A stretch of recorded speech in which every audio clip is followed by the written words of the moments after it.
Welcome back नाज़रीन, एक बार फिर से करते हैं खुशामदीद मुस्कुराती सुबह में।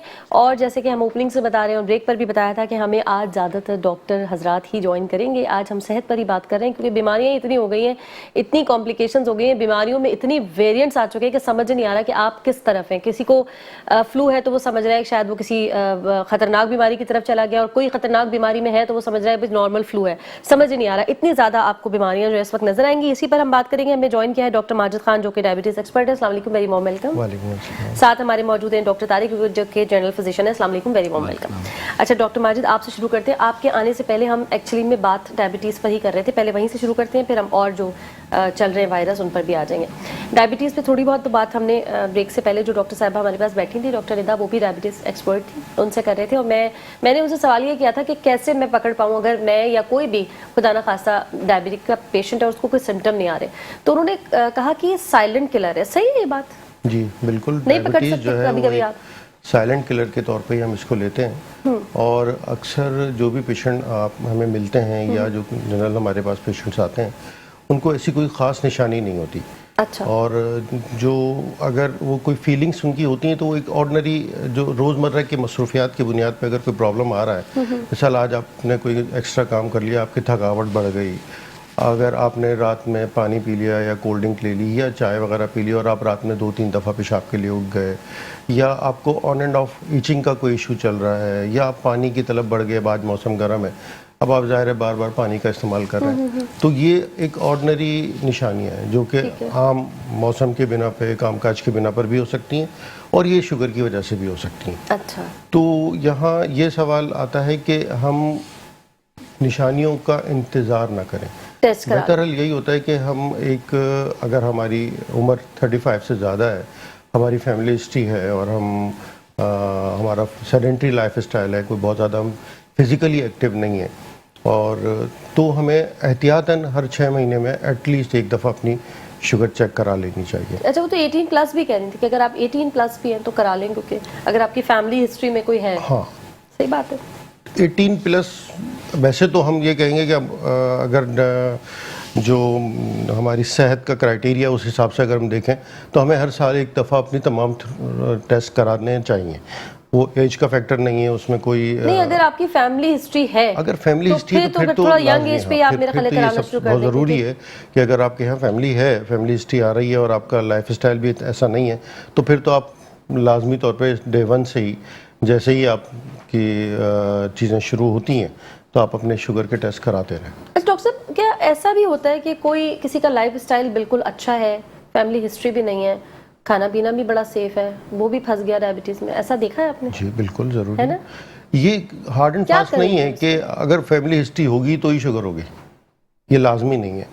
हमारे दूसरे हार्मोनल चेंजेस आती हैं, हमारे दूसरा जो फिजिकली इनएक्टिविटीज़ हैं, स्ट्रेस लेवल एक बहुत बड़ा फैक्टर है कि अगर हम हमारा जो इस टाइम जनरली तमाम लोगों, बच्चे से लेके बड़े तक सब लोग स्ट्रेस में रहे, तो अगर स्ट्रेस लेवल आपका बढ़ा हुआ है तो वो भी आपके शुगर होने का सबब बन सकता है।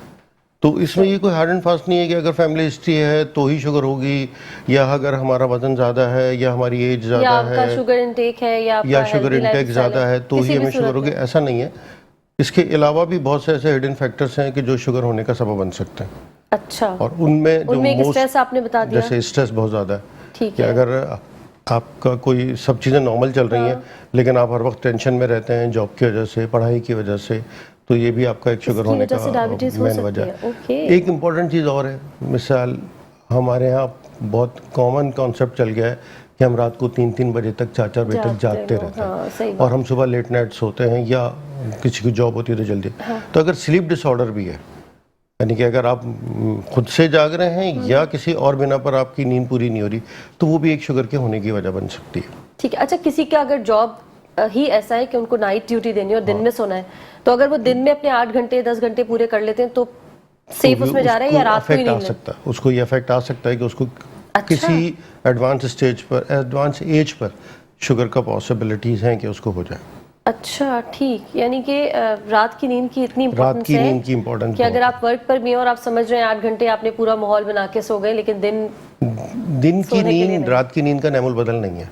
ठीक हो गया। ठीक है, तो जो लोग जॉब्स पे रख रहे हैं ऐसे, इनको नहीं अकल चले खैर नहीं वो ये आगे अकल बढ़ो। ये उनको अकल क्यों जो ये अकल? क्योंकि है ऐसा- जॉब से रिलेटेड है, हाँ, क्योंकि ज़ाहिर है इसमें आप आपका अब सोशो जितने भी इकोनॉमिक बेचारे स्टेटस आ जिन लोगों जाता की है। भी नाइट शिफ्ट लगती होगी बेचारे सैड हो गए होंगे से हमारी इस बात से, लेकिन खैर कुछ नहीं कर सकते। उसके साथ रहते हुए किसी तरह से अपने आप को कुछ हेल्दी कर ले वो लोग बेचारे, क्या करें अब नौकरी है। हाँ कोशिश बड़ी तो गहरी देखें ये सोच में चले करें गए कि डॉक्टर डीप अब इसमें क्योंकि ज़ाहिर है ये तो नहीं कहा जा सकता कि आप अपनी ड्यूटी के दौरान सो जाएं, हाँ ये भी नहीं हो ये सकता। तो नहीं हो सकता। अब दिन में ही सोना है, बाकी कौन सी ऐसी अच्छी चीजें हैं जो जिसकी छोटी मोटी चेंजेस से वो सेहत की तरफ रहेंगे, क्या करें? एक तो ये कि वो पूरा कमरे का माहौल उन्होंने बना लिया बिल्कुल सोने वाला, डार्क रूम करके, और आप 6 घंटे 8 घंटे सो गए। देखिए दूसरा क्या इसमें करें? नींद के साथ ग़िज़ा का बहुत अमल फिर दखल है। ग़िज़ा, ठीक है, हाँ ग़िज़ा के साथ साथ आपका फिजिकल एक्टिव होना बहुत इंपॉर्टेंट ठीक है, है, खुश रहना बहुत इंपॉर्टेंट है। सही है, तो ये 3-4 चीज़ें ऐसी हैं कि जो हर शख्स के अपने हाथ में है। ठीक कि अगर वो इन सब चीज़ों को फोकस करता है और अपनी रोज़मर्रा की ज़िंदगी में खाने के अंदर एहतियात रखता है, फिज़िकली डेली 15 मिनट्स 30 मिनट्स की वॉक कर ले, एक्सरसाइज कर ले, उसको फोकस कर लेता है, टेंशन ना पाले। ज़ाहिर है जो कुछ भी हो रहा है वो तो हो रहा है, अब लाइट नहीं आ रही तो नहीं आ रही, इसका तो आप कुछ नहीं कर सकते। सो गर्मी में सही तो ये सब चीज़ें अगर वो एक्सेप्ट कर ले और उसकी तहत ही अपनी ज़िंदगी को गुजारने की कोशिश करे तो किसी हद तक वो बच सकता है। ठीक हो गया। अच्छा यहाँ डॉक्टर साहब ने जो काम की बात की है वो ये की है कि भाई अगर आपकी नाइट ड्यूटी है, वो जो लोग जिनकी भी नाइट ड्यूटी लगती है जो रात में काम करते हैं वो दिन में 8 घंटे या 7 घंटे जितना आपको नीड है नींद की, वो आप पूरा कमरे में एक माहौल बना के डार्क रूम करके सो सकते हैं। लेकिन उसके अलावा 2-4 चीज़ें इन्होंने कहा बहुत ज़रूरी है, आपने उस पर काम करना है। एक तो ये कि आपकी खुराक बहुत अच्छी होनी चाहिए, सब कुछ आप हेल्दी खा रहे हो। दूसरा ये कि कोशिश करें कोई फिजिकल वर्क आप कर लें, कोई वॉक कर लें, कोई जॉगिंग कर लें, कोई ऐसी चीज़ कर लें तो फिर आपको थोड़ी बहुत बचत होने के चांसेस हैं। ठीक हो गया? और स्ट्रेस न लें जो कि नामुमकिन है। चलिए डॉक्टर साहब आपकी तरफ आ जाते हैं। आजकल मैंने जैसे शुरू में कहा कि इतने सारे वायरस, इतने सारे वायरल इन्फेक्शन, वबा, इतनी सारी चीज़ें आ रही हैं कि अब इंसान को समझ भी नहीं आता। कभी कभी ऐसा होता है कि बहुत सिवियर कोई बीमारी उसको हो गई लेकिन वो उसको फ्लू, नॉर्मल फ्लू समझ के ना उसको ट्रीट कर रहा है और ऐसे ही चल रहा है। कभी कभी नॉर्मल मतलब समझ रहे हैं ना बिल्कुल उसमें, तो ये घर में मैं इसको कर लूंगी फिगर आउट या नहीं, थोड़ा सा भी छींक भी आई है, थोड़ा सा भी फ्लू आया तो मुझे डॉक्टर के पास जाना है। जी बिल्कुल, आपने लास्ट में सही कहा। देखें अगर कोई भी ऐसी प्रॉब्लम आती है जिसमें सीजनल चीज़ें आ रही होती है तो उमूमन उसमें वायरल ही ज़्यादातर होता है। ठीक है, तो वायरल एज सच नीडेड, उसमें कोई ट्रीटमेंट की ज़रूरत नहीं पड़ती। ठीक है।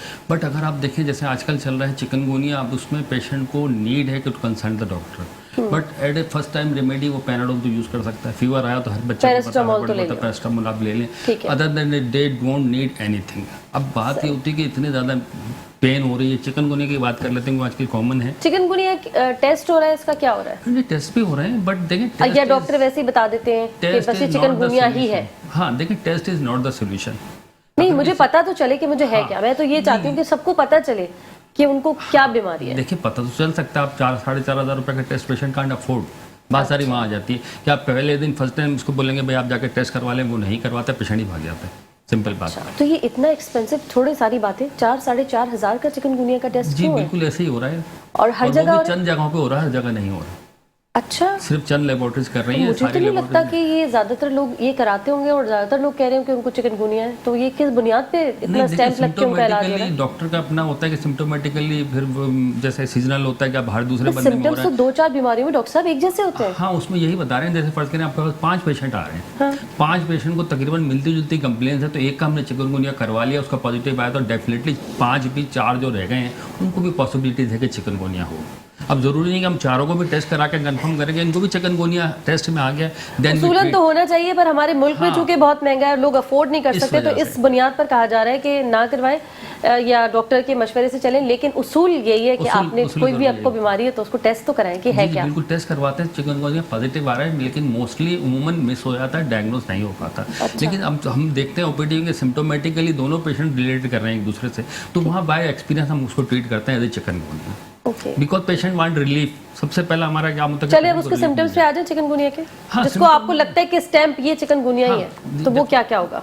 देखिए, चिकनगुनिया की सबसे बड़ी शिकायत जो आ रही होती है हमारे पास, लेके पेशेंट जॉइंट्स पेन के साथ आता है। ठीक है, उमूमन फीवर में इतना ज़्यादा जॉइंट पेन नहीं होता, फीवर आता है और ये सब छोटे बड़े सारे जॉइंट्स की बात हो रही है? सारों में भी हो सकता है। टिपिकली एंकल में और नी में ज़्यादा शिकायत कर रहे होते हैं। बट देखें बात ये होती है कि वो सीजनल, जैसे टाइफाइड का सीजन आता है तो हम हर दूसरे पेशेंट में एक्सपेक्ट कर रहे होते हैं मे बी टाइफाइड। अब डायग्नोस करने के लिए हमें सिम्टोमेटिकली जाना पड़ता है, टेस्ट के ऊपर तो पेशेंट भाग जाते हैं। डॉक्टर साहब आप एग्री करेंगे, जहाँ टेस्ट आपने लिख के दिया गालिबन वो कहता है भाई डॉक्टर साहब बाय बाय, दूसरे डॉक्टर के पास जाके मैं ट्रीटमेंट ले लेता हूँ। तो ये चीज़ पहले मैटर करते हैं कि हम उसको ट्रीटमेंट दें, और जो अगर डायग्नोस करने के लिए हमें टेस्ट की हेल्प की ज़रूरत पड़ती है तो पेशेंट से पूछना पड़ता है भाई आप अफोर्ड कर लेंगे, मैं आपको टेस्ट लिख के दूँ, तो वो वहाँ मैटर होता है। अगर चिकनगुनिया आ रहा है और पेन उसके शुरू हो चुका तो हमारे माइंड में अकॉर्डिंग टू पहला सिम्टम यही है कि उसको पेन हो रहा है, नीज में, जॉइंट पेन हो जाएगा। ठीक है, जॉइंट पेन हो गया, ये मेन इसका डायग्नोस्टिक पॉइंट होता है। ये और किसी बीमारी में नहीं है? नहीं, और किसी में भी हो जाता है, बट आते ही पेशेंट आपके पास कंप्लेन सबसे पहले यही कहता है कि मेरे जोड़ों में दर्द हो। ठीक है। और फीवर की हम पूछते हैं, और फीवर क्या होगा, हाई ग्रेड होगा? फीवर शुरू में हाई ग्रेड होता है, बट डेफिनेटली फिर आस्ते आस्ते कम हो जाता है, कंट्रोल शुरू में हाई ग्रेड से आप जरा बताएं नंबर्स में। 101 102 तक चला जाता है। 101 हाँ, फिर ठीक है, इसकी तो आदत है लोगों को, ये depend हाई करता ग्रेड है। थोड़ी मानते हैं, क्या हो गया? ये तो मामूली चीज़ है। ये तो ऐसे हो जाता है बस। ऐसे कहते हैं हाई ग्रेड का मतलब हम लोग सोचते हैं 104 तक चला गया, तो ये होता है ग्रेड। हाई ग्रेड तो फिर ज़्यादा हो जाता है ना बहुत, लेकिन आम तौर पे इसमें 101 102 तक चलता है। ठीक है, अगर आपको 101 102 है ज़्यादा नहीं हो सकता है। हाँ, मतलब 102 से भी ज़्यादा है तो खुदा ना खास्ता, और आपके जॉइंट में पेन है, तो ये सबसे बड़ा सिम्टम है कि आपको चिकनगुनिया है। स्वेलिंग भी आ जाती है जॉइंट्स पे, स्वेलिंग भी होगी, जॉइंट पर स्वेलिंग और पेनफुल ज़्यादा हो जाएंगे। वो फिर डिपेंड करता है कितने दिन बाद डॉक्टर के पास आ रहा है।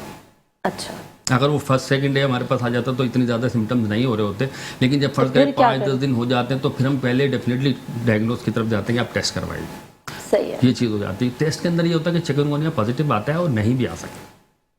नहीं भी आ सकता, यानी आपको है और नहीं आ रहा। हाँ, नहीं, ये कौन सा टेस्ट? थोड़े दिन के बाद आ जाएगा पॉजिटिव, उसकी ड्यूरेशन होती है थोड़ी सी। जरूरी नहीं है कि फर्स्ट डे आप कराएं पहले दिन ही आपको चिकनगुनिया मिल जाएगा, इट इज़ इम्पॉसिबल। अच्छा, ऐसा नहीं होता। चिकनगुनिया भी चालाकियां कर रहे हैं। हाँ, क्योंकि टाइम होता है, कई चीज़ें मैटर करती हैं। अब तीसरी चीज़ ये कि इसमें पेशेंट पेन से बहुत परेशान हो जाता है, तो हमें सबसे पहले पेन रिलीफ देने पड़ते हैं पेशेंट को, एनाल्जेसिक यानी सबसे बड़ा सिम्टम तो यही है कि वो पेन फ्री हो जाए। हम कोशिश करते हैं कि पेशेंट पेन फ्री हो जाए। तो फिर वायरल है 4 से 5 रोज में सेल्फ लिमिटिंग होता है, ठीक हो जाता है, लेकिन हमें पेशेंट को कंप्लाइंस देना, आराम। कुछ लोग डॉक्टर साहब ये भी कहते हैं चिकनगुनिया जब खत्म हो गया उसके बाद भी उनकी हड्डियों में दर्द है, ये क्या है? इसके अंदर ये क्या ठीक नहीं हुआ, ये क्या सिम्टम्स में देखें फिर लेट, लेकिन ये बताएंगे नहीं आप, अभी ब्रेक के बाद बताएंगे। वक्त हो गया एक छोटी सी ब्रेक का, जल्दी से जा रहे हैं ब्रेक पे, वापस सारे हमारे साथ बने रहिए। नाज़रीन एक बार फिर से करते हैं खुशामदीद मुस्कुराते सब में। जी डॉक्टर साहब क्या बात कर रहे थे आप, वहीं से कंटिन्यू करें जी। लेट सिम्टम्स में क्या होता है, देखिए चिकनगुनिया एक कॉम्प्लेक्स बीमारी है, इतनी ज़्यादा लिथियल नहीं है, मतलब खतरनाक नहीं जैसे हमारे यहाँ कोविड था या डेंगू वगैरह है, इतना ज़्यादा डेंजरस नहीं है, बट इसकी पेन एक सबसे बड़ा फैक्टर होता है। ये बाद में जो पेन होता है उसका क्या करें? उसी के लिए मैं उसी की तरफ आ रहा हूँ। फिर अब उसके बाद क्या हुआ, पेशेंट को इचिंग शुरू हो जाती है। अच्छा, मतलब तीसरे या चौथे दिन या 5वें दिन जाके उसकी बॉडी पे पूरे बारीक बारीक दाने निकल आएंगे, शदीद खारिश होगी। अब वो जाके पेशेंट के डॉक्टर के पास आते हैं, सर आपकी दवाई से तो रिएक्शन हो गया हमारे मरीज को। तो ये सारी चीज़ें उनको देखना पड़ता है। फिर उसके बाद ये पेन परसिस्ट करता है अमूमन 3-3, 4-4 महीने तक। ये वजह क्या है इसकी? देखिए इसकी वायरस की सही नहीं हुआ या रह गया वायरस, क्या? हाँ, नहीं वायरस नहीं रहता, ये जाता है गालिबन, इसके बारे में भी एग्जैक्ट चीज़ नहीं पता। अमूमन ये कहता है कि अंदर जाके आपको जॉइंट्स के अंदर स्वेलिंग पैदा कर देता है।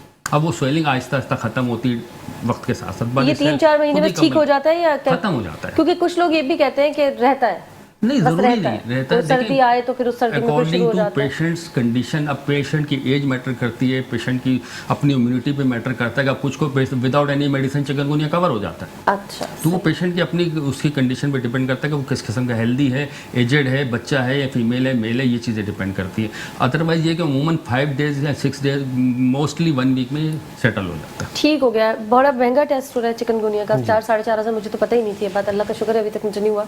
डायबिटीज़ का भी क्या इतने महंगे वो है, टेस्ट करा लें अगर शुगर क्या है? देखें डायबिटीज़ में भी इसी तरह टेस्ट हैं, वो भी महंगे? हाँ कमोबेश। ओह माय गॉड, हमारे टेस्ट इतने महंगे? नहीं, सिर्फ शुगर का डायग्नोस्टिक टेस्ट इतना महंगा नहीं है। अच्छा, लेकिन जब अगर हम डायबिटीज़ की कॉम्प्लिकेशंस के हवाले से बात करते हैं तो फिर हमें सारी चीज़ें देखनी है। फिर हमें किडनी को भी देखना है, लिवर के हवाले से भी अपडेट होना है, कार्डिक के हवाले से भी अपडेट होना है, फूड केयर के हवाले से भी बात करनी है। तो ये सारी चीज़ें हमें ट्रीटमेंट जब प्लान कर रहे होते हैं तो इन सब चीज़ों को साथ लेके चलना होता है। अच्छा। और उसके लिए फिर हमें टेस्ट ज़रूरी है। तो ये गवर्नमेंट के लेवल पे नहीं होते ऐसे टेस्ट, चिकनगुनिया है या डायबिटीज़ की आप बात करें, कहीं गवर्नमेंट के लेवल पर होते हैं, गवर्नमेंट हॉस्पिटल्स में होते हैं, लेकिन क्योंकि अगर हम शुगर के हवाले से बात करें तो शुगर इस टाइम हमारे कंट्री में टॉप 1 पर है, यानी कि अगर वर्ल्ड वाइड हम लोग इस टाइम दुनिया में नंबर 1 है। ओह माय गॉड, और उसका बर्डन इतना ज़्यादा है और इतनी शुगर स्प्रेड। जी हाँ, नंबर 1 बिल्कुल पक्का रिसर्च के साथ। पक्का नंबर 1। ओह माय गॉड, अच्छा। और ये तरक्की हमने पिछले 15 सालों में की है। हम बहुत पीछे थे और बहुत तेजी से हम क्योंकि लोगों ने, डायबिटीज सिर्फ एक बीमारी नहीं है, बहुत सारी बीमारियां उसके अंदर, बहुत सारी बीमारियां, उसमें मतलब नंबर 1 आना तो हम लोग सब बीमार लोग हैं। बिल्कुल बिल्कुल अभी सही तक तो कह मैं रही हैं जहनी बीमार समझती कि थी, खाली जिस्मानी भी शुगर बीमार है। एक अकेली शुगर का वर्ड नहीं है या शुगर की एक रिपोर्ट नहीं है।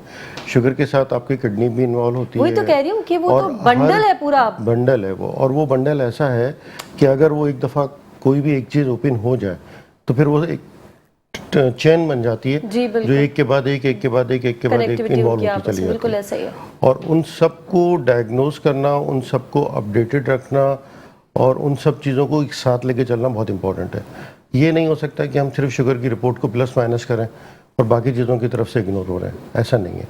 हमें मेडिसिन जब चॉइस करनी पड़ती है तो हमें सब चीज़ों को साथ रखना है। हमें ऐसी दवाएं रखनी होती हैं कि जो बाकी चीज़ों के लिए हार्मफुल ना हो। तो इन सब चीज़ों के लिए टेस्ट होना ज़रूरी है। इन सब चीज़ों के लिए बाकायदगी से पेशेंट का आना, बात करना और डिस्कस करना, ये तीनों चीज़ें बहुत फॉलो करना बहुत ज़रूरी है। ये नहीं है कि आज आप आए और आपने दवा ली और आपकी रिपोर्ट नॉर्मल आ गई, अब आप बेफिक्र रहे 6 नॉर्मल महीने। से डॉक्टर साहब आपकी क्या मुराद है? मतलब क्या डायबिटीज कोई ऐसी चीज है कि आपने ट्रीटमेंट कराया और आपकी बॉडी से खत्म हो गई बिल्कुल? नहीं, नहीं, नहीं। या ये मेंटेन रख रही है आपको, दवाइयां जो है वो आपको बस मेंटेन रख रही है Maintain कि रख किस रही लिए है?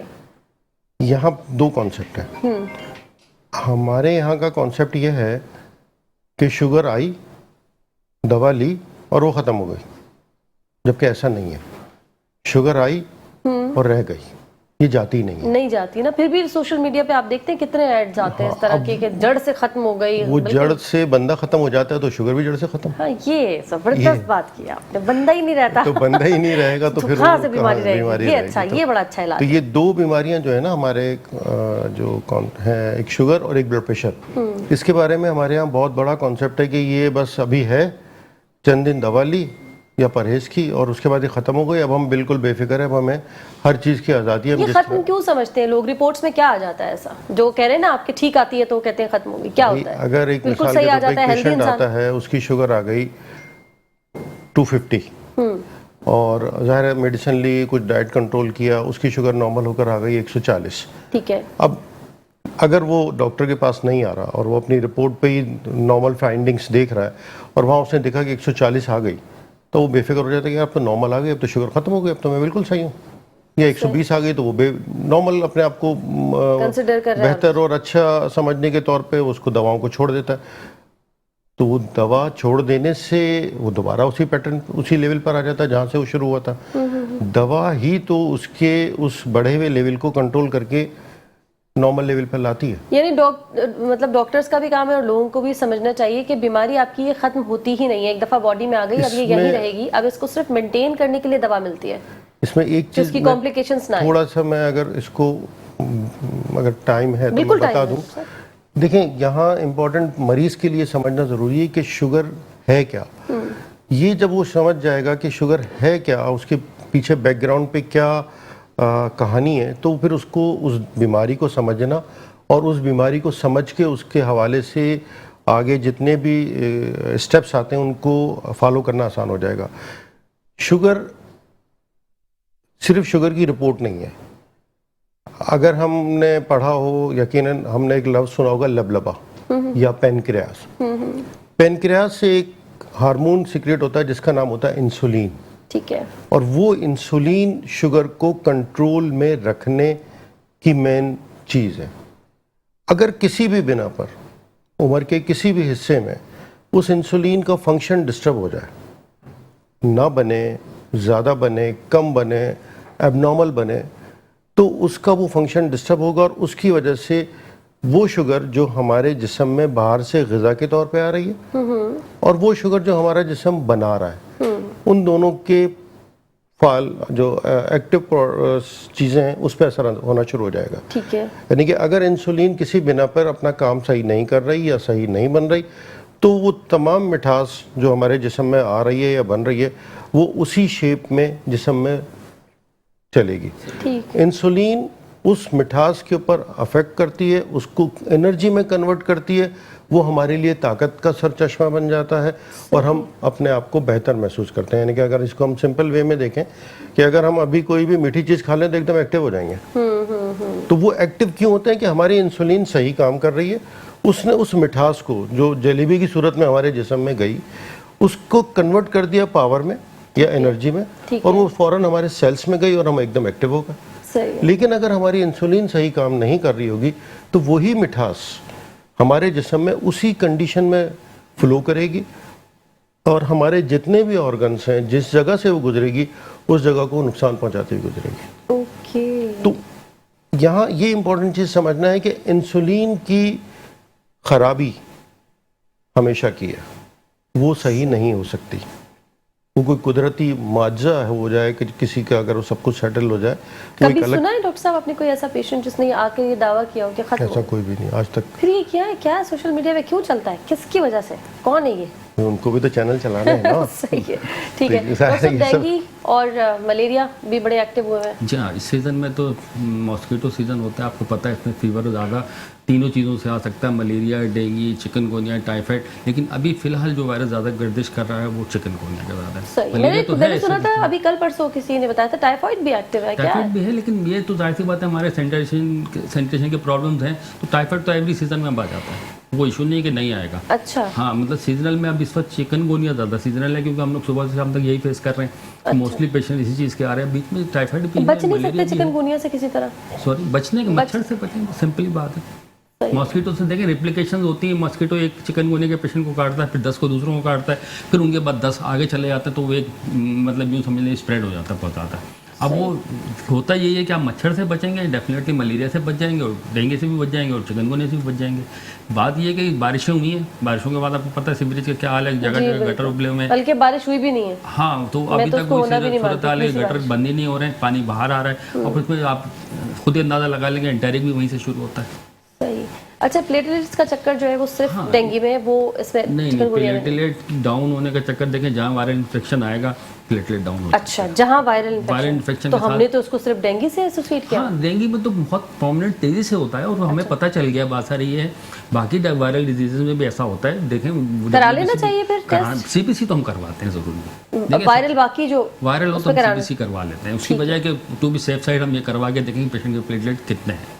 सही। लेकिन फिर वो आगे जाके मसला ये होता है कि डाउन होते हैं, फिर हमारे एमएस से का उसको कैसे कवर करना है। पपीते के पत्ते जो छोटे मोटे हाँ, सेब टोट के के अर्क चल रहे हैं, में सेब का जूस नींबू पिए, का उसमें थोड़ा लेमन का जूस जूस डालें, डालें। बड़े तरीके नहीं, हमारे बड़े पास। एक्टिव हैं, ये काम करते हैं, करते हमने हैं? देखा अच्छा, है गुड, उनको। चलो भाई काम भी करते हैं। जी, एक तो इंडिया की दवा हमारे यहाँ आती है, दवा उसके अंदर तो वो बाकायदा उन्होंने बनाई, हमारे यहाँ भी आ गई कुछ, जिसके अंदर पपीए का जो पत्ते हैं उनको वो जूस वगैरह दिया है। डॉक्यूमेंटेड तो नहीं है खैर, लेकिन मैंने रिजल्ट तो कहीं सुना था पपीते के पत्ते कोई काम नहीं करते। नहीं। देखें, अब जो चीज़ प्रैक्टिकल आ जाती है, मरीज को कहीं ना कहीं तो लगाना पड़ता है ना। अब हम अच्छा, उसको ये वायरस हमने की लगा दवा के ही रखा नहीं है कि तो दवा अब- भी देंगे अपनी, हाँ, और वो कहेंगे पत्ते बस भी नहीं पपीते दिए, के पत्ते भी हम खाना है, करें दवा क्या? के साथ ज्यादा अच्छा करें काम क्या करेंगे। फिर अब हम? सही है। बिल्कुल सारी बात है। अच्छा डॉक्टर साहब, कुछ लोगों का ये लाइफ स्टाइल होता है कि शुगर बहुत हाई रहता है उनका, लेकिन वो दवा खा लेते हैं तो वो दवा से मेंटेन हो जाता है। लेकिन जब दवा से मेंटेन हो जाता है तो वो मीठा ये सोच के खाते हैं कि दवा तो खाई है, 1 घंटे वॉक भी कर लूंगी, और फिर क्या क्या इससे क्या गड़बड़ होती है, अंदर क्या लड़ाई होती है? अंदर कौन सी लड़ाई है जो ना होती हो? अच्छा, कि भाई वो सारी- उनका कहना ये होता है कि जी मैंने अगर आज एक मैंगो खा लिया है, तो मेरी बहन ना सुन रही है उस वक्त, मैंगो खा लिया है और अब मैं ये शुगर की अगर पेशेंट हूँ भी, तो मैंने 1 घंटे की वॉक कर लिया है, तो खत्म हो गया उसका असर। ऐसा खत्म होता है कि नहीं होता? ऐसा कुछ भी नहीं होता। तो आती भी नहीं है वैसे शुगर पर, बड़ी भी नहीं देखिए, आती। डॉक्टर साहब, आती ये क्या नहीं है? है। ये अभी इतने देर से हम जो डिस्कशन कर रहे हैं टेस्टों के हवाले से, डॉक्टर साहब ने भी ये बात की कि ज़रूरी थोड़ी है कि डेंगू या चिकनगुनिया या मलेरिया आ गया और वो टेस्ट में पॉजिटिव मिल जाए। अच्छा, ऐसे बहुत सारे ओके, केसेस में होता है कि ठीक है। हमें टेस्ट में बहुत सारी चीज़ें पॉजिटिव नहीं मिलती, सही लेकिन क्लिनिकली आपको वो सब चीज़ें मिल रही होती हैं। आपको चाहे वो बुखार के हवाले से बात हो रही हो, चाहे वो शुगर के हवाले से बात हो रही हो, कि हमें बज़ाहिर बाय लुक, बाय उसकी बॉडी वाइज, उसकी क्लिनिकली जो है चीज़ें इस चीज़ को इंडिकेट कर रही होती हैं कि उसको कोई प्रॉब्लम है। रिजल्ट नहीं आ रहा होता, रिपोर्ट में नहीं आता। ओके, रिपोर्ट्स में नहीं आता। ठीक है। और वो रिपोर्ट में ना आना अच्छी अलामत भी है और बुरी अलामत भी है। अच्छी अलामत इस सेंस में कि आप बेफिक्र हो गए कि मुझे तो कुछ है ही नहीं, मैं सब कुछ कर सकता हूँ, और बुरी अलामत इस सेंस में है कि वो हिडन हो गई और वो कुछ दिन के बाद किसी बड़ी कॉम्प्लिकेशन के साथ जाहिर हुई। तो यहाँ ये है कि मैंगो है या XYZ जितने फल हैं उनके खाने में कोई मुज़ायका नहीं है, आप कम मिकदार में बाकायदा ले सकते हैं। अच्छा, सही। ऐसा नहीं है कि हम मतलब एक पूरा अगर कोई शुगर का पेशेंट है, एक पूरा मीठा मैंगो खा ले, वो दवा पूरा भी मीठा खाई हो। नहीं है, हम मीठा ही अमूमन तो होता 2 है। काशें कहते हैं, बस 2 काशा? 2 काशें एक यानी कि मैंगो आधा भी हो खाने जाता है देते। वो। ठीक है, कोई अगर एक खा लेता तो ये तो खतरनाक। वो हाँ अमूमन लोग उसमें से 2 उड़ा देते हैं, सिर्फ एक रह जाता है। हाँ मैं यही बोल रही हूँ, तो पूरा मैंगो खाते हैं वो पूरा खा लेते हैं और फिर वो 2 भूल जाते हैं कि डॉक्टर साहब ने 2 काशें कही थी और वो कहते हैं नहीं पूरा आम खा। शुक्र करें 2 आम ना समझे होते उन्होंने। हाँ तो यही होता है। वो 2 काशे निकाल के 2 आम खा लेते। यहाँ देखिए कुदरती चीज़ें जो हैं, जो नेचुरल चीज़ें हैं, उनके खाने में इतनी नुकसान नहीं है, नहीं है। एक्सेप्ट के ज़ाहिर है उनकी मिठाई ग्लाइसेमिक खाएं या इंडेक्स ज़्यादा होता है, उनकी कैलोरीज ज़्यादा होती हैं, तो वो वक्ती तौर पे आपको थोड़ा सा प्रॉब्लम करती हैं, लेकिन ज़्यादा जो नुकसान है वो आर्टिफिशियल चीज़ों का है कि आप ठीक है। मिठाई खा रहे हैं या मिठाई इस तरह की आइसक्रीम या कोल्ड ड्रिंक्स ले रहे हैं, वो ज़्यादा नुकसानदेह, तो उनसे अवॉइड करना बहुत इंपॉर्टेंट है। फ्रूट है, सैलड है, या हमारी जितनी सब्जियां हैं, इन सब में, या चावल हैं, चावल के बारे और में। रोटी कितना नुकसान देती है मीठे के लिए, जरा ये तो बताएं। रोटी भी कोई नुकसान नहीं देती। मैंने तो सुना अगर आप गंदम के अंदर बहुत शुगर होता है। हमारे यहाँ वाइट फ्लोर ज़्यादा इस्तेमाल होता है, हाँ। वो ज़्यादा नुकसानदेह। नहीं, जो ब्राउन भूसे वाले आटे की जो भूसी रोटी वाले आटे की कोई रोटी इतनी नुकसानदेह नहीं, क्योंकि उसमें चॉकर ऐड हो जाता है या फाइबर ऐड हो जाता है। तो फाइबर जितना आपके ग़िज़ा में ज़्यादा होगा, आपका शुगर इंग्रेडिएंट इतना ही जल्दी डिज़ोल्व हो जाएगा और इतना ही कम हो जाएगा। डॉक्टर साहब, चावल और आटे को, गंदम के आटे को अक्सर लोग कहते हैं अगर आप चाहते हैं कि आपको शुगर ना हो तो आप चावल और आटा, ये जो रोटी है, इसको छोड़ दें, क्या है ये? और बहुत सारे लोग इस प्रैक्टिस में हैं और बड़ा अच्छा उनका रिजल्ट है, बड़ा पर्सनली अच्छा रिजल्ट है, लेकिन यहाँ ये फैक्टर हर किसी पे फिट नहीं बैठ सकता। अच्छा, क्योंकि मेन जो हमारी साइकोलॉजी है, या जो हमारा जो फ्रॉम स्टार्टिंग है कि हम इन 2 चीज़ों को ही खा पी के जवान हो रहे हैं। अब ऑल ऑफ सडन अगर आपको ये कह दिया जाए कि आप ये 2 चीज़ें निकाल दें, तो मुमकिन है कि वक्ती तौर पे तो आप उसको एक्सेप्ट कर लोगे और आप ये सब चीज़ें छोड़ दोगे, लेकिन लॉन्ग टर्म बेसिस पे आप उसको नहीं छोड़ पाओगे। आप जिस दिन भी उसका रीस्टार्ट करोगे तो आप पहले से ज़्यादा लेवल बढ़ा कर आओगे। तो ये नहीं, कुछ लोग बड़े पक्के होते हैं, हमारे यहाँ तो 2 लोग चल रहे हैं ना, एक बहुत एक्सट्रीम पे इलाज की तरफ है और बहुत उनका एक्सट्रीम रेशो पे कम है ना, बेवकूफ़ियों में। उनका रेशो बहुत कम है। कि अगर मिसाल मैं ये कहूँ कि अगर मैं पर डे 50 पेशेंट देख रहा हूँ तो 50 में मुश्किल 1 या 2 पेशेंट ऐसे होंगे जो इसको फॉलो कर रहे होंगे, बाकी सारे वक्ती तौर पे करेंगे, 2 हफ्ते के बाद वो दोबारा अपने पुराने पैटर्न पे आ जाएंगे और फिर सब कुछ बिगाड़ के आएंगे। तो यहाँ मेरी अपनी राय ये है कि आप लें ज़रूर, लेकिन कम क्वांटिटी में लें। ठीक है, इतना लें कि वो आपके लिए फ़ायदेमंद रहे, नुकसानदेह न रहे। अगर आप चावल में ऐसा कोई मीठा नहीं है जिसको आप शुगर, चावल के बनाने के अमल पे थोड़ा सा फ़र्क आता है। ठीक है, अगर आप बॉयल राइस ले और रहे पानी हैं फेंक दे और पानी फेंक के बना रहे हैं, तो दोनों पानी फेंक के या बॉयल राइस जिसे कहते हैं, हाँ, उसमें आपका इंग्रेडिएंट कम हो जाता है। ठीक है, और अगर आपको उस चावल को पानी के साथ ऐड कर रहे हैं तो उसमें उसका इंग्रेडिएंट ज़्यादा है। तो इस तरीके से अगर आप बॉयल राइस ले रहे हैं तो वो एक स्मॉल प्लेट ले सकते हैं, और अगर आप जो ऑर्डिनरी हम बनाते हैं वैसे ले रहे हैं तो वो बहुत कम। बेसन और बाजरे की रोटी कुछ लोग लेते हैं, ठीक है, वो भी अच्छी है। सही है। असल ये सब चीज़ें फाइबर इनमें ज़्यादा है, गंदम में फाइबर इस सेंस में कम है कि गंदम को जब हम रिफाइन कर रहे होते हैं तो उसमें बहुत सारी चीज़ें निकाल दी जाती हैं। अच्छा, लेकिन अगर प्योर गंदम जिसको हम कहेंगे जिसमें भूसा वगैरह सब कुछ एडेड है, वो हमारे यहाँ बहुत कम मिलता है। अगर वो जिसे हम लाल आटे की रोटी कहते हैं, तो अगर वो चीज़ है तो वो ज़्यादा बेहतर रहती है। अच्छा, इंसुलिन के कुछ साइड इफेक्ट्स होते हैं क्या, कि कुछ लोग मोटे हो गए, कुछ पतले हो गए, ये भी है क्या? इंसुलिन का मेन साइड इफेक्ट उसका चुभना है। सुन लिया भाई। तो सबसे ज़्यादा जो लोगों को फोबिया है वो उसके चुभने से है। बाकी रह गया मोटा होना या पतला होना, वो डिपेंड करता है कि ऐसा कुछ भी नहीं है, वजन बढ़ता है उससे। लेकिन कह रहे टाइप ए टाइप बी होती है ना, सवालात आ रहे हैं डॉक्टर साहब। वो टाइप 1 में तो इंसुलिन ही है। अगर हम टाइप 1 टाइप 2 की बात करें तो वहाँ इंसुलिन है। टाइप 2 में एक मौके पे आपको इंसुलिन का ऐड करना पड़ता है, लेकिन इंसुलिन लेने के लिए आप अपनी कॉम्प्लिकेशन को ध्यान में ज़रूर रखें। कि अगर आप इंसुलिन ले रहे हैं और आपकी कॉम्प्लिकेशन रेशो बहुत ज़्यादा है और आप इंसुलिन इसलिए नहीं ले रहे कि मुझे ये हो जाएगा और वो हो जाएगा, तो वो कॉम्प्लिकेशन जो आपको आगे जाके नुकसान पहुँचाएगी उसका रिप्लेसमेंट कोई नहीं है। कि अगर खुदा ना खास्ता किडनी डिस्टर्ब होती है तो उसका कोई रिप्लेसमेंट नहीं है। ठीक है, thank you so very much. आपका आमद का बहुत बहुत शुक्रिया, आपके आने का बहुत बहुत शुक्रिया। एंड आई होप नाज़रीन आपको भी प्रोग्राम आज का बहुत अच्छा लगा होगा, आपके लिए ज़रूर फ्रूटफुल रहेगा। आपने जो कुछ सुना है प्लीज़ कोशिश कीजिएगा उसको प्रैक्टिस में भी लाएं। अगर सुनने के बाद प्रैक्टिस में नहीं लाते हैं तो सब कुछ बताना, सब कुछ कहना, सब अवेयरनेस बेकार हो जाती है। अपना बहुत ज़्यादा ख्याल रखिएगा। कल भी ज़िंदगी हालात ने दिया साथ, इसी प्लेटफॉर्म पर इसी वक्त आपसे होगी मुलाकात। तब तक के लिए अल्लाह हाफ़िज़, टाटा एंड बाय बाय।